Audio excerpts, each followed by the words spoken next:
Hello everyone, welcome back to the registration वाला channel. आज हम जो डिस्कस करने वाले हैं वो टॉपिक है EPR authorization. EPR authorization basically एक लाइसेंस है जो कि आपको ई वेस्ट को मैनेज करने के लिए दिया जाता है। अगर आप एक प्रोड्यूसर है, मैन्युफैक्चरर है या आप एक इम्पोर्टर हैं जो कि इलेक्ट्रॉनिक या इलेक्ट्रिकल आइटम्स में डील कर रहे हैं, तो आपको इस ईपीआर ऑथराइजेशन लाइसेंस की रिक्वायरमेंट पड़ती है। सबसे पहले आप जानना चाहेंगे कि ई वेस्ट होता क्या है। बेसिकली हम सालों से कई इलेक्ट्रॉनिक अप्लायंसेज या इलेक्ट्रॉनिक्स यूज करते आ रहे हैं, जैसे कि smartphones, TV, cameras, fridge, washing machine. ये सब आजकल की हमारी लाइफ के इतने इम्पोर्टेंट पार्ट बन गए हैं कि इनके बिना हम अपना एक सिंगल डे भी सरवाइव नहीं कर सकते शायद। So over the years there has been a marked increase in the consumption of the electronic and electrical appliances like smartphones, TVs, cameras, smart watches. But इसका रीजन क्या है, क्यों इतना इंक्रीज हो रहा है? सबसे पहला रीजन है कि टेक्नोलॉजी इतनी तेजी से अपग्रेड हो रही है, इतनी तेजी से एडवांसमेंट आ रही है टेक्नोलॉजीज में, हमारी बाइंग पावर बढ़ चुकी है, प्लस हमारी इकोनॉमी में गैजेट्स का इतना यूज बढ़ गया है कि हमें इन गैजेट्स के बिना हम सरवाइव कर ही नहीं पा रहे हैं। और प्लस आपका एक ये स्टेटस सिंबल भी बन गया है। हर दिन उन गैजेट्स का इतना यूज बढ़ता जा रहा है कि मार्केट्स में भी वो गैजेट्स बहुत ही चीपर रेट्स पे अवेलेबल है। थर्डली, फॉर एग्जांपल टेलीविजन है। आज की डेट में टेलीविजन, अगर आपकी मम्मी टेलीविजन नहीं देखती तो उनका शायद पूरा दिन ही नहीं पास होता। या आप शायद एक बार को जूते पहनना भूल सकते हैं, लेकिन आप स्मार्टफोन कैरी करना अपनी जेब में कभी नहीं भूलते। तो इसी वजह से वो इलेक्ट्रॉनिक आइटम्स बहुत ही इंपॉर्टेंट पार्ट बन गया हमारी लाइफ का। और उसी स्पीड से उस टेक्नोलॉजी में भी अपग्रेडेशन आती है, जिससे कि हमें रोज एक नई टेक्नोलॉजी की जरूरत पड़ती है।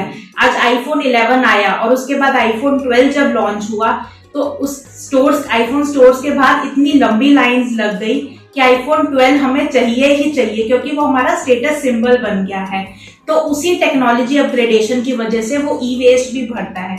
जिस टेलीफोन या जिस स्मार्टफोन के साथ आपके सेंटिमेंट्स जुड़े थे, वही स्मार्टफोन आज आपके लिए यूजलेस हो जाता है और उसको आप बिना बहुत ज्यादा बेकदरी से आप उसको ट्रैश बिन या आप उसको कबाड़ी वाले भैया को बेच देते हैं, बट वो आपके लिए किसी यूज का नहीं रहता। जब आपके लिए एक इलेक्ट्रॉनिक अप्लायंस किसी यूज का नहीं रहता, तो वही इलेक्ट्रॉनिकल अप्लायंस आपके लिए ई वेस्ट बन जाता है।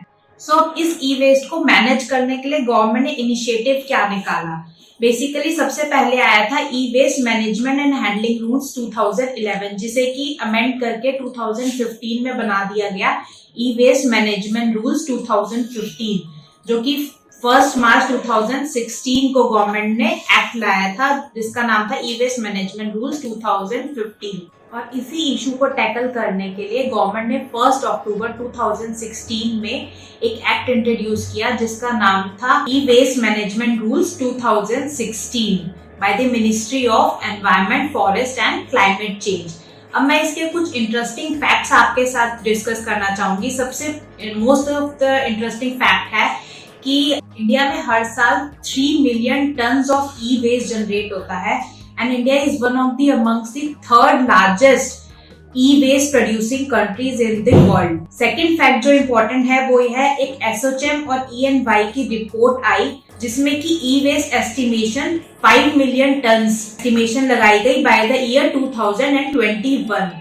So now we'll be discussing what is EPR. Basically EPR जो इंट्रोड्यूस किया था वो थॉमस लिंक्विस्ट ने इंट्रोड्यूस किया था in 1990 report to the Swedish ministry of environment. Now EPR होता क्या है, EPR का मतलब क्या है? EPR बेसिकली एक एक्सटेंडेड प्रोड्यूसर रिस्पॉन्सिबिलिटी है जो कि इलेक्ट्रॉनिक अप्लायंसेस बना रहे मैन्युफैक्चरर्स को दी गई है, ताकि जो वेस्ट उनके मैन्युफैक्चरिंग प्रोसेस या फिर उनके मैन्युफैक्चर की गई इलेक्ट्रॉनिक्स में से जनरेट होता है, उसे वो मैनेज कर सके और उसे अकॉर्डिंगली डिस्पोज या उसे ट्रीटमेंट देके उसे रिसाइकलिंग की जा सके। देन ई वेस्ट की रिसाइकल या डिस्पोज करने की जरूरत क्यों पड़ी? क्योंकि ये एनवायरनमेंट के लिए खतरा है। जैसे कि मैंने बताया कि ई वेस्ट से काफी सारे हार्मफुल सब्सटेंसेस या टॉक्सिक सब्सटेंसेस पैदा होते हैं। Just to protect the environment, e waste producer responsibility की जरूरत पड़ी और इसी एक्सटेंडेड प्रोड्यूसर रिस्पॉन्सिबिलिटी को निभाने के लिए central pollution control board EPR authorization को इशू करता है। अब हम डिस्कस करेंगे कि EPR ऑथराइजेशन जरूरी किन लोगों के लिए है। फर्स्टली पहला पर्सन है मैन्युफैक्चरर, जो कि उस इलेक्ट्रॉनिक अप्लायंस को मैन्युफैक्चर करता है। Second one is retailer, e retailer और डीलर, जो मैन्युफैक्चरिंग अप्लायंसेस को सेल करता है in case the manufacturer has not taken that licence. And third one is importer of the products.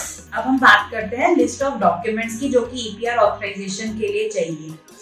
पहला है address proof. Second one is legal documents of the manufacturer, जो कि certificate of incorporation, IE code, directorate of industries, certificate by the municipal corporation और local bodies if applicable, आपकी contact details, copy of pan card, details and documents of the authorised person signing the documents like Aadhaar card, details of the products including model numbers and the import history, copy of BIS license if applicable, details of the RoHS compliances, details of the recycler, estimation of e-waste, estimated budget on the electronic producer responsibility, details of the awareness program to make folks aware of the waste management, extended producer responsibility plan, copy of the permission from the relevant ministry or department for selling their product, copies of the agreement with the dealers, collection center,